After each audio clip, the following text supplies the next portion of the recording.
ఈరోజు దేవుని వాగ్దానం. వారిని గూర్చి యెషయా ప్రవచనం ఇట్లు నెరవేరును. అది ఏమనా, ఎంతగా విన్నను మీరు గ్రహింపరు, ఎంతగా చూచినను మీరు గమనింపరు. ఏదైనా కనులారా చూచి చెవులారా విని మనసుతో గ్రహించి హృదయ పరివర్తనము చెంది నా వలన స్వస్థత పొందుకున్నట్లు వారి బుద్ధి మందగించినదని, వారి చెవులు మొద్దుబారినవని, వారి కన్నులు పొరలు క్రమ్మినవని. మీరెంత ధన్యులు! మీ కన్నులు చూడగలుగుచున్నవి, మీ చెవులు వినగలుగుచున్నవి. మత్తయి సువార్త 13వ అధ్యాయం 14వ వచనం.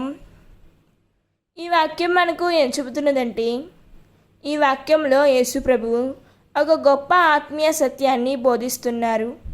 దేవుని వాక్యాన్ని వినడం మాత్రమే సరిపోదు, దానిని హృదయంతో గ్రహించి జీవితంలో ఆచరించడం అవసరం.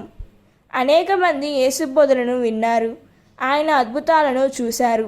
అయినప్పటికీ తమ హృదయాలను కఠినపరుచుకున్నారు. అందుకే వారు సత్యాన్ని గ్రహించలేకపోయారు.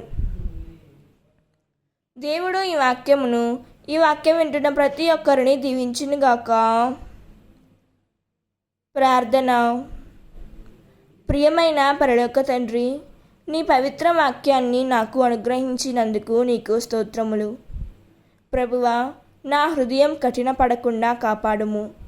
యేసయ్య, నీ స్వరాన్ని వినగల చెవులను, నీ కార్యాలను గుర్తించగల కన్నులను, నీ చిత్తాన్ని గ్రహించి ఆచరించగల వినయ హృదయాన్ని నాకు ప్రసాదించుము తండ్రి. ఆమేన్. God bless you.